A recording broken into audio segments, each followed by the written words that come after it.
गया। ओके जी, अस्सलाम वालेकुम। मैं हूं मोइज़ जाफरी और एक नए प्लेटफॉर्म के साथ आपके सामने हाजिर हूं, क्योंकि मेरी कोशिश ये थी कि मैं ये यूट्यूब के, क्योंकि मुझे ज़्यादा समझ नहीं है इसकी, मैं इसके अंदर एक्सपेरिमेंट्स नहीं करूंगा। लेकिन एक बीमारी है जो अगर आप टीवी पे बहुत सालों आते रहें तो आप उसके लायक हो जाते हैं, और मैं भी हो गया हूं। वो जब आपको एक ख्याल आता है कि बहुत सारी चीज़ें हो रही हैं तो उस पर कॉमेंट करना जो है वो तकरीबन आपको अपना फ़र्ज लगना शुरू हो जाता है। मेरी फिर एक और भी आइडिया था कि हम अगर ये कर ही रहे हैं तो इसको लाइट्स, कैमरा और एक्शन के साथ करेंगे, लेकिन ऐसा ऐसा हुआ नहीं। तो ये नया चैनल है, इसका मैंने नाम रखा है नाजुक मोड़, क्योंकि हमारे मुल्क का जो हस्बे मामूल एक नए नाजुक मोड़ के ऊपर से गुजर रहा है और बहुत दिलचस्प सिचुएशन सामने है। हालांकि 11 और साल हमने टेलीविजन किया है, ये बराह रास्त एक ऐसे नाजुक मोड़ पे मेरे तो ये टीवी करियर में पहले बार ही हम पहुंचे हैं।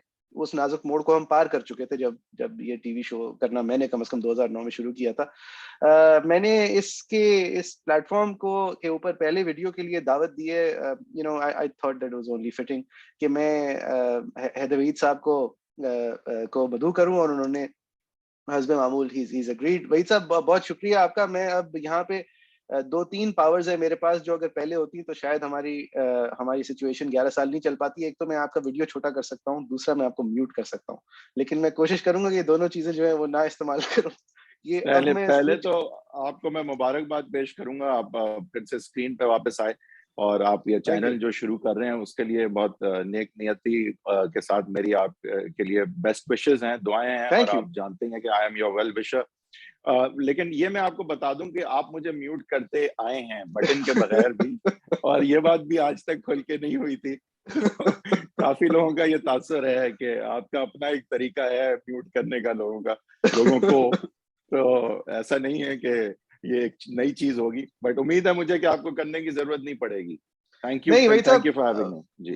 Thanks for coming sir. ये अगर हम एक काम करें कि ये, बिकॉज हमारे पास एडिटर्स नहीं है और कोई प्रोड्यूसर नहीं है, और हमें उन दोनों की आदत है, क्योंकि हम बीच में फिर जब टैंजेंट्स पे निकल जाते हैं तो वो टैंजेंट्स जो है वो लोगों के सामने से हटा दिए जाते हैं। यहाँ पे ये हमारे पास लग्जरी नहीं है।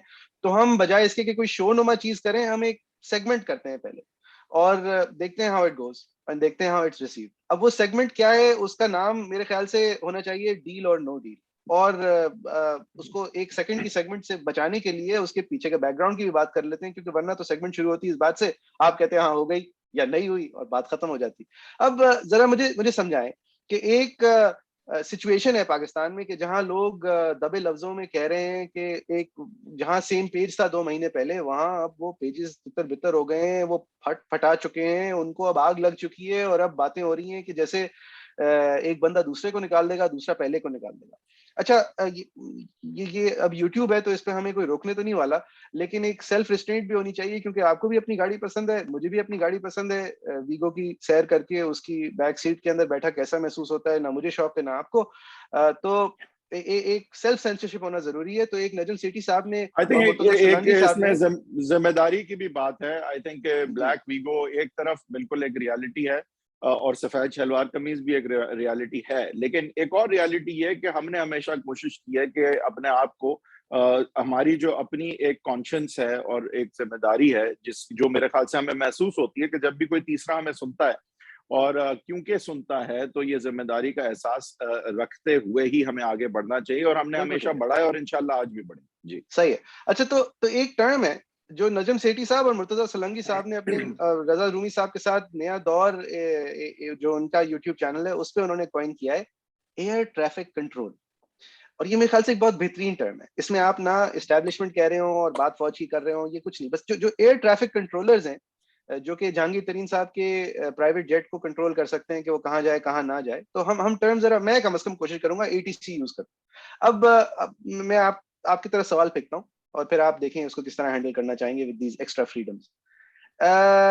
इमरान खान साहब ने एयर ट्रैफिक कंट्रोलर को या उसके एक साथी को सिलेक्ट करने में ना करने में मसले कर दिए। अब लड़ाई पड़ गई है। लड़ाई किस तरह की है कि कुछ भी हो सकता है, कुछ भी हो सकता है। मैं मसला ये है कि अगर आप नो कॉन्फिडेंस मोशन लाते हैं इमरान साहब खान साहब के खिलाफ, तो वो एयर ट्रैफिक कंट्रोलर को आई थिंक एक एक करके काम अगर करने से रोक चलें, सकते हैं। आपने आपने पहला नुक्ता जो उठाया है कि क्या हमें, और आपका टॉपिक भी जो आज है वो आपने रखा है डील और नो डील, लेकिन मेरे ख्याल से डील एक सेकेंडरी चीज है यहाँ जाफरी साहब। डील तो एक प्री रिक्विजिट भी है और सेकेंडरी भी है, और ये इस तरह से है कि जो असल मसला है वो सेम पेज के फटने का है। अब ये सेम पेज फटा क्यों, ये सिंपलिस्टिक बात होगी सोचना कि महज DGISI की transfer to the Peshawar corps was the reason. Of course that was the reason, लेकिन what led that up was to the that, trigger, that was the trigger, but and it was the reason, but a lot led up to वो जो नहज बात पहुंची उसके पीछे सही है। मैं अगर समझ पाया हूं तो मेरे ख्याल से चीफ ऑफ आर्मी स्टाफ देखें पाकिस्तान का डी फैक्टो सबसे ताकतवर ओहदा है, और अगर आपने जो है उस ओहदे से जो डी फैक्टो फवायद या डी फैक्टो काम मुंसलिक किए जाते हैं, सही या गलत, वहां से उस ओहदे को रिडंडेंट करने चलें और आप कहीं और देखें इन सारे कामों के लिए अपने, तो फिर चीफ ऑफ आर्मी स्टाफ समझते हैं कि भाई मैं किस काम का चीफ हूं फिर। तो मेरे ख्याल से पहली चीज तो ये सीपेन हुई कि ये जो 3 का ट्रायोका था पावर का, ये टूटा वहां मेरे ख्याल से कि जहां एक अपने आप को आइसोलेटेड और नियरली रिडंडेंट समझने लग गया।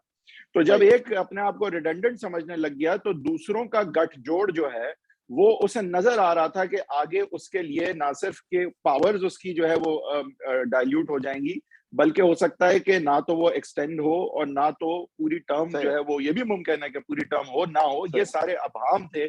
और इस सारे मामलात में ये पेज फटा है। अब ये भी बात आप जहन में रखें कि दूसरी तरफ भी ये जो है ना, they were a bit caught by surprise I think, but उनको ये मैसेजेस और ये वार्निंग्स मिलती आई थी, और वहां पे बहुत एक देखें हमारे प्राइम मिनिस्टर जो है ना सर, वो बहुत आप समझें कि अब्रेसिव, और जब वो कोई चीज पे यकीन कर लें किसी भी वजह से, अब हम जादू टोना नहीं कहेंगे, कि कोई भी वजह उनके ईमान की या यकीन की बन जाए अगर, तो वो उससे पीछे हटना जो है वो कभी भी मुनासिब नहीं समझते। यहाँ पे जरा रुकें। अब भाई साहब ये सारी अब हिस्ट्री देखें, अब नवाज शरीफ साहब और उनके वोट को इज्जत दिलाने से वापस से डील करने का तक का सफर, मुख्तसर सफर की हम बात करेंगे, लेकिन पहले जरा इमरान खान साहब की बात कर लें। अगर उनकी आप सियासी हिस्ट्री देखें तो 1996 से जब तक वो नोबडी थे 2011 तक, यानी शुजा पाशा साहब की दिलचस्पी और एकदम से उनकी पार्टी में बहुत सारे फॉरेन फंडिंग के पैसे आ जाना, जो कि अब उनके लिए एक बहुत बड़ा सर का दर्द बना हुआ है, उस वक्त तक खान साहब जो है वो ब्रॉडली एंटी एस्टैब्लिशमेंट थे, एस्टैब्लिशमेंट के डिजाइन से खिलाफ थे। उनको एक जमाती मिल जाता था, वो थोड़े दिनों के लिए जमाती बन जाते थे, हमीद गुल मिल जाता था, वो प्रो एस्टैब्लिशमेंट बन जाते थे। लेकिन जो जिस जिस जमाने में उनका क्लेम टू फेम था, उस जमाने में वो उनका ज्यादातर वो एंटी एस्टैब्लिशमेंट बातें कर रहे थे, ड्रोन्स के हवाले से बातें कर रहे थे। उसके अलावा वो मुशर्रफ साहब की towards the tail end of his career वो उनके खिलाफ भी बातें कर रहे थे। तो खान साहब अभी प्रो एस्टैब्लिशमेंट उनकी विंडो जो है वो 2011 से लेट से 2022 तक रही है। तो अगर ये विंडो बंद हो जाती है और वो एयर ट्रैफिक कंट्रोलर के पीछे पड़ जाते हैं, तो खान साहब को भी उतना ही हक होगा अपने आप को जमहूरी चैंपियन कहने का जितना हक नवाज शरीफ साहब को था जब वो वोट को इज्जत दिला रहे थे। और हमारी हिस्ट्री में जितने सारे लोग हैं सबका भी यही रहा है। ये जो है ना, अभी इसको बिल्कुल हम ज्वाइन करेंगे, लेकिन मैं थोड़ा सा वो पहले कंक्लूड कर दूं कि हम यहाँ पहुंचे किस तरह। तो ये मैं बता दूं कि देखें पीएमएल नून से डील जो है ना, वो तो जरूरी इसलिए थी कि अगर खान साहब के आपने पीछे जाना है तो अल्टरनेटिव तगड़ा चाहिए, लेकिन पीएमएल नून वजह नहीं थी इस पेज फटने की। पीएमएल नून की को कोई सहारा देना नहीं चाह रहा यहाँ पे।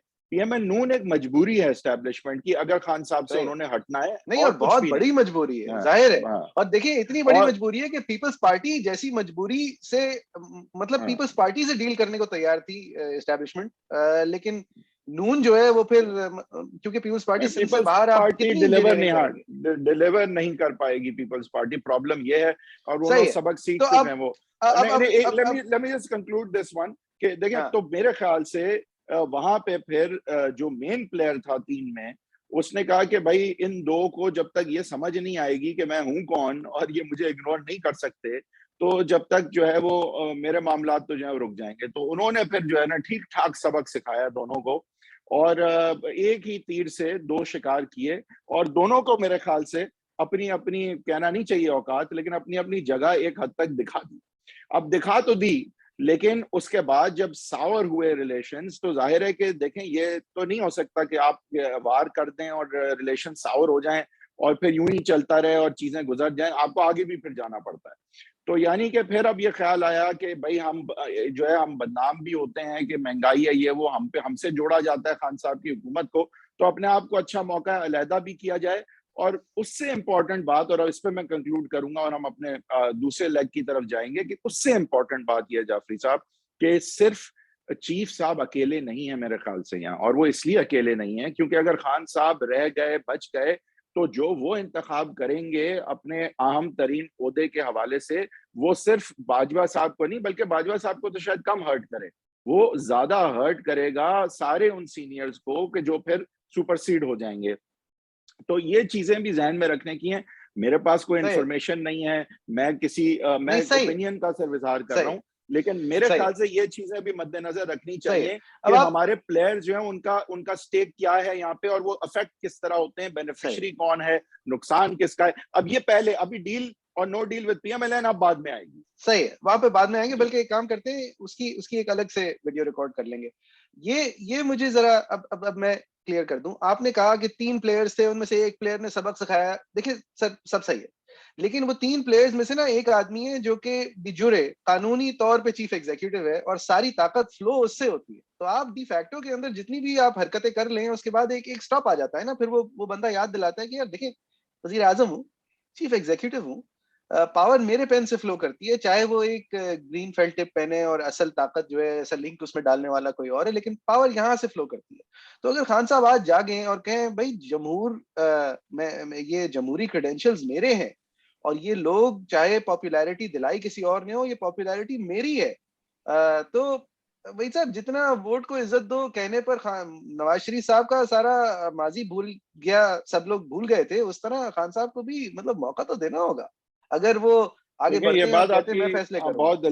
ये दिलचस्प बात है आपकी। देखें इसमें ये बात आपकी कि देखें खान साहब, बात सही है कि लोगों की मेमोरीज बहुत शॉर्ट होती है और वो भुला देते हैं चीजें। अगर कोई उन्हें नई उम्मीद या नई ताकत कहीं से नजर आए तो वो बहुत कुछ भुलाने को तैयार हो जाते हैं। लेकिन देखें यहाँ पे प्रॉब्लम यह है कि एक हिस्ट्री है हमारे मुल्क की। अब मियाँ साहब भी जो है ये जानते हैं कि तमाम तर नैरेटिव के बावजूद एंड में एस्टैब्लिशमेंट और कोर एस्टैब्लिशमेंट रादर जो है, यानी चंद कोर कमांडर्स एंड चीफ, अगर उनकी रजामंदी जब तक शामिल नहीं हो जाती, और बेशक कि उनकी रजामंदी शामिल होने में खान साहब के अपने फेलियर सर फहरस्त होंगे और मियाँ साहब का प्रेशर ऑन द गवर्नमेंट भी रेलिवेंट होगा, लेकिन at the end of the day Khan साहब को पहले वहां से जो है ना उनकी पावर खत्म करवाना जरूरी है, और उनकी रजामंदी से खान साहब का पहले जाना देखिए, जरूरी है। उनकी रजामंदी के खान साहब रिइलेक्ट ना हो वो जरूरी है। तो नहीं लेकिन इसलिए मियाँ जाना, साहब देखिए ना, फिर यहाँ पे टाइमलाइन के किस बड़े तरह मसले हो जाने, जाते हैं ना मैं आ भाई। रहा हूँ, जाने मैं के आ रहा आप हूँ फैसले करेंगे, वो जी। तो भैया जुम्बिश कलम फैसले कर देंगे ना, मतलब कि एयर ट्रैफिक कंट्रोल अब इस पे खत्म, आते हैं, इस पे एयरपोर्ट आते हैं। बंद। देखिए अब मियाँ साहब के सामने एक एक डायलेमा है। मियाँ साहब के सामने डायलेमा ये है कि एक नहीं, तरफ मियाँ साहब अगर की उन्हें बात अभी, अगली बार करते हैं भाई साहब, मियाँ साहब की नहीं नहीं, बात ये ये अगले इससे वीडियो में रेलेवेंट करते है ना, ये इससे रेलेवेंट है हैं। सही, क्योंकि ये मैं अभी डील की नहीं बात कर रहा, मैं कह रहा हूँ मियाँ साहब जो हैं उनको नजर आ रहा है कि अगर खान साहब बच गए और चीफ साहब की उन्होंने टेन्योर गुजार ली, तो अगला चीफ तो बनाएंगे तो बिलाखिर खान साहब, और उसका असर अगले इलेक्शंस पे क्या हो सकता है 2018 अगर कोई इंडिकेटर है, तो जाहिर है नहीं कि उस मतलब चीज एक से सेकंड, थोड़ा। एक सेकंड, वो हाँ। अगले चीफ को टेन्योर गुजारने की क्या जरूरत है भाई? अगर फैसला कर लिया है कप्तान ने, तो फिर टेन्योर गुजारना कोई फर्ज थोड़ी है। नहीं नहीं नहीं, तो भाई खान साहब इतने बेवकूफ तो नहीं है ना कि आपके ख्याल से गैर जरूरी तौर पे ये एक्सरसाइज करेंगे पावर। कभी भी नहीं, यहां तक जब तक उनके नहीं आएगी वो कभी ये सही है, पावर एक्सरसाइज नहीं करेंगे। चले तो लेकिन फिर। अब मियाँ साहब, लेकिन अब सुने, मियाँ साहब का डायलेमा ये है कि अगर वो रुकते हैं, क्योंकि देखें अकल का तकाजा, जमहूर का तकाजा तो है कि खान साहब को ये दें 1.5 साल, चाहे वो इलेजिटिमेट प्राइम मिनिस्टर है, उनको एक्सपोज और होने दें, सेम पेज फट गया है। उनको सिर्फ एक गारंटी चाहिए मियां साहब को कि भाई अगला चीफ ऐसा नहीं होगा बंदा जो अगले इलेक्शन को रिग करेगा खान साहब के लिए। इसके अलावा मियां साहब needs nothing, this is what he needs. और अगर मैं इस वक्त बैठ के सालसी करवाऊं बाजवा साहब की, फैज साहब की, इमरान खान साहब की और मियां साहब की जो मेन स्टेक होल्डर्स हैं, तो मैं तो सिंपली ये सालसी करवाऊंगा कि देखें खान साहब, आपको हम छोड़ देते हैं, आपको कोई नहीं निकालता अभी। बाजवा साहब आप भी को भी ये फायर करने की जो है एक्सरसाइज बिल्कुल नहीं करेंगे। मियाँ साहब आपको जो है मिल जाएगा ये अश्योरेंस कि नेक्स्ट चीफ सीनियोरिटी के थ्रू बनेगा। अगर खान साहब इस चीज को मान जाए तो तीनों पार्टीज 1.5 साल रुक सकती हैं और ये कॉन्स्टिट्यूशनल और पॉलिटिकल टर्मोइल से ये मुल्क बच सकता है। हाँ तो लेकिन ये तो मसला ठीक ये है, आप कि सालसी 3 लोगों के, 4 लोगों के बीच में कर रहे थे, 3 बंदों की तो कर दी, चौथे बंदे को आपने जो है वो खामखाई में फ्लैट कर दी है इस बात को, ये सीनियोरिटी वाली बात करके। नहीं, मैं कह रहा हूं कि वो उसको ये समझना होगा कि इस वक्त उसके कच्चे चिट्टे ना खुल जाए ही बहुत कुछ हासिल करना है। सही है, तो सही वो है, उनके लिए ये कि भाई आप इत्मीनान सही है। तमीज़ से अच्छा कोर कमांडर अब के हाल तौर पे आप रिटायर हो जाएँ, कोई प्रॉब्लम नहीं है। सही है। अब देखें अच्छा ये मैं बात ऑब्वियसली मफरूज़ों पे कर रहा हूँ, ज़ाहिर है जी, मेरी कोई ऐसी इन्फॉर्मेशन नहीं है, हम जी सिर्फ़ और यहाँ ये पे देखिए, तज्ज़िया कर ये रहे हैं, मैं क्लियर कर तज्ज़िया दूँ कर उन लोगों के लिए जो रहे हमें हैं। हाँ। नॉर्मली देखते नहीं है, मैं मोइज़ जाफ़री हूँ, ये हैदर वहीद हैं। तो ये मैं हैदर वहीद सालसी कह रहे हैं सारी बातें। मैं अगर सालसी होता सालिस होता, जी, जी, तो मैं ये सालसी कराता कि सही भाई है, मियाँ साहब को ये चाहिए फ्री कराते। And fair elections. मियाँ साहब को ये गारंटी चाहिए कि अगला चीफ ऐसा नहीं होगा कि खान साहब से मिलके सही अगले है। इलेक्शन में रिगिंग नहीं में तो ये हेल्प जो आप करे। सालसी करा रहे हैं, और इसमें आप जी। मियाँ साहब को ही सब कुछ दिला रहे हैं, आप खामा-खाई में उसको साजिश नहीं, का नहीं, नहीं, नहीं, इकरार कह रहे नहीं, हैं मैं आप। दिला हाँ, रहा हूँ ना, मैं खान साहब को 1.5 साल मज़ीद दिला रहा हूँ जो उनके अच्छा अभी 1.5 साल दिला प्रॉब्लम रहे हैं। में है। मैं बाजवा साहब को पूरा नहीं, टेन्योर नहीं, वो विदाउट खान द साहब नहीं रिस्क ऑफ बीइंग समझते। सर देखिए ना, प्रॉब्लम क्या हाँ। है वो आपसे नहीं समझेंगे ना, वो तो अपने आप से समझे, वो अपने आप में तो समझते हैं 1.5 साल तो लेकिन मेरा कम से प्रॉब्लम कम यहाँ है है भाई, कि मेरी गॉड गिवन राइट है 10 साल, नहीं, 2 टर्म। प्रॉब्लम ये है कि खान साहब ये समझते हैं कि ये सबसे बड़ी पावर जो है वो है ही अगला चीफ बनाने की। ये मैं कभी जी, नहीं दूंगा क्योंकि सही है, अगला अगला इलेक्शन जो है वो अभी खान साहब के लिए बहुत मुश्किल नजर आ रहा है, उनके लिए 1.5 साल मुश्किल नजर आ रहा है, लेकिन सही है। अगला इलेक्शन तो बहुत मुश्किल नजर आ रहा है। सही है, बट आई तो थिंक खान साहब जो है वो कम से कम इतना तो समझ जाएंगे कि अगर ये सब कुछ मुश्किल नजर आ रहा है तो let's go to the people, और ये जो खामखाई की मैं जिस मैं चीज से डर कैसे रहा गो हूँ टू उसको द खत्म पीपल करके जाता भाई, महंगाई शुदा अवाम के हूँ। वो पास देख जाके लिया खान जाएगा साहब भाई अभी साहब। क्या कहेंगे नहीं भाई, नहीं, वो गो क्या टू द पीपल, कहेंगे? देखें वो, मैं बताता हूँ क्या कहेंगे। अब जरा मैं कोशिश करता हूँ विद इन द रेल्स मैं ऑफ बताता हूँ क्या रिस्पॉन्सिबिलिटी कहेंगे। रहने की। जी, वो बताएं आप। ये कुछ नहीं कहेंगे महंगाई, वो सिर्फ कहेंगे कि देखो मैं काम आपके लिए करना चाहता था, ये एयर ट्रैफिक कंट्रोलर्स हैं, खामखाई में तंग करते हैं, खामखाई में चीजों के बीच में आते हैं, जमहूरियत के रास्ते के बीच में खड़े होते हैं। सारी वो जो उनकी पुरानी बातें थी ना कि 10 बंदा जमा कर लो तो ये हो जाता है, और दर हकीकत लोगों के हक में नहीं है, ये सिर्फ अशराफिया के हक में है, वो सारी अपनी एंटी एस्टैब्लिशमेंट बातें एक बॉल में बना के उसको एक देखिए खान गोले की साहब तरह को फेंकेंगे। दो और खान साहब की दो पूरी बातें कैंपेन ये होगी कि मुझे खान साहब को दो मुझे बातों का जवाब देना इस्टेब्लिशमेंट है। की सपोर्ट ही सही नहीं मिली और अब चाहिए भी नहीं। खा, खान साहब को दो बातों का जवाब देना है, और ये मौका पीएमएल नून उनको दे रही है अगर डील करती है। वो मौका ये जी, होगा कि खान साहब जाके अपने पिछले 3 साल की नाकामी जो है वो वाइप आउट करेंगे। जी, एक इंसान के गठजोड़ विद मियां साहब पे सब जी, कुछ डाल देंगे। अकाउंटेबिलिटी बिल्कुल नहीं हो मैं भी पाई, यही करता, बिल्कुल सही करेंगे। काम नहीं हो पाई, और बस सच है, कुछ भी नहीं हो पाया, सच है। क्योंकि मुझे एक सेकंड, जी, साजिशी अनासर मेरे ये गठजोड़ था जो मेरे खिलाफ जी, शुरू से साजिश और कर रहा था, वो ये ये बोलेंगे। जमहूरियत के खिलाफ साजिश है, सिर्फ मेरे खिलाफ वो साजिश नहीं है। कदम बढ़ाओ वो इमरान खान, हम नहीं तुम्हारे नहीं साथ वो हैं। तो नहीं, वो तो ये कहेंगे ना कि ये महंगाई हुई इनकी वजह, इनकी साजिश की वजह से। जी बिल्कुल, अब मेरा ये नहीं ख्याल जमहूरियत को एक चलने नहीं सेकंड, देना चाहते, ये जमहूरियत को एक कमजोर सेकंड, करते मेरा हैं, ये मेरा जानबूझ नहीं के मेरे ख्याल साथ रैंडम लोग चिपका मेरा रहे नहीं थे। ख्याल मेरा नहीं ख्याल कि कोई उन्हें बहुत ज्यादा पजीराई मिलेगी, लेकिन शायद इतनी मिल जाए कि उनकी पॉलिटिकल सर्वाइवल हो जाए, जो कि मुझे 1.5 साल के बाद मुश्किल लग रहा है। सही है, अगर नहीं डेढ़ बात साल सही, के आई बाद एग्री। इलेक्शन अगर इलेक्शन हार जाते हैं 1.5 साल के बाद जी, खान साहब, तो तो उनका फिर पॉलिटिकल हाँ, कमबैक बहुत मुश्किल है। बिल्कुल ठीक है, लेकिन आई अगर एग्री विद यू। इस तरह निकलते हैं तो वो सरवाइव कर सकते हैं। सही है, और मेरे ख्याल से अगर मैं पीएमएल नून होता, तो मैं सिर्फ ये एश्योरेंस लेता कि अगला चीफ ऐसा ना हो कि इलेक्शन रिग हो जाए। बाकी मैं खान साहब को कभी ना सही है, निकालता भी, मैं सही है, कभी भी डील का ये हिस्सा नहीं बात ठीक बनता। है, बिल्कुल ठीक है, क्योंकि क्यों क्योंकि क्योंकि बातें क्योंकि बहुत आपका टेन्युअस है ना। नैरेटिव भी हाँ, इससे आपका नैरेटिव भी इससे मरता है। नहीं नैरेटिव पे आते हैं आप भाई साहब, इसको रैप अप करते हैं नहीं इस वाले नहीं वीडियो को, और नून की नहीं, और नैरेटिव पे एक और आते हैं। चीज है ना, एक और चीज है, देखें खान साहब जो हैं वो अगले इलेक्शन हारने का मलबा भी ऑलरेडी डाल देंगे। सही अभी है, आएंगे वो, एक स्पीच देंगे, बोलेंगे जिसने निकाला है वही अगला इलेक्शन करा रहा है, सही है, जाहिर है कि सही है, आपका वो सही है, चोरी करेगा वोट। सही है, तो रिगिंग मेरे रिगिंग ख्याल से रिगिंग रिगिंग। ये मौका खान साहब को नहीं मिलना चाहिए, उनको सही है, जवाबदेह होना चाहिए अपनी नाकामियों का, महंगाई लेकिन का। मेरे ख्याल पीएमएल में नून इसमें एक के बहुत सामने बहुत डायलेमा है, खूबसूरत लेकिन आयरनी है, जी। बहुत खूबसूरत आयरनी है कि अगर ये लड़ाई लेते हैं तो खान साहब ही होंगे जो इस एस्टैब्लिश्ड ऑर्डर को एक्सपोज करेंगे, बाकी किसी की बस की बात नहीं थी। और ये खान साहब में सारी वो कैरेक्टरिस्टिक्स हैं वही साहब, सारी वो क्वालिटीज हैं देखें जो कि वो ये कर सकते हैं। खान साहब नहीं नहीं है, मैं बताता हूं क्यों नहीं है। मेरे आप जैसे बंदे के लिए तो नहीं है, क्योंकि उनकी क्रेडिबिलिटी नहीं है। He is been part of this whole thing, जिसके खिलाफ वो नहीं, और नवाज बोलेंगे, शरीफ साहब की ही बहुत is part, he credibility is है, द बेनिफिशियरी। नहीं भाई देखिए, अभी आप बिलावल दूसरी भुट्टो तरफ की ना बहुत जाए ना। क्रेडिबिलिटी है। नहीं नहीं, देखें आता सब मतलब करते चले हैं। ना, निस्बतन नहीं बात करते हैं, लेकिन एक चले नहीं, लेकिन इस वीडियो को यहाँ रैप अप करते हैं। जी। नवाज शरीफ साहब और उनकी क्रेडिबिलिटी और उनकी वोट को इज्जत दिलाना, और उन्होंने जो कहा था कि अब मैं सीख गया हूँ, अब मैं भी थोड़ा सा नजरियाती बन गया हूँ, उसकी बात करेंगे। Thank you very much for watching. ये पहला वीडियो इज स्टॉपिंग नाउ, अगले वीडियो में हम नवाज शरीफ की बात करते हैं।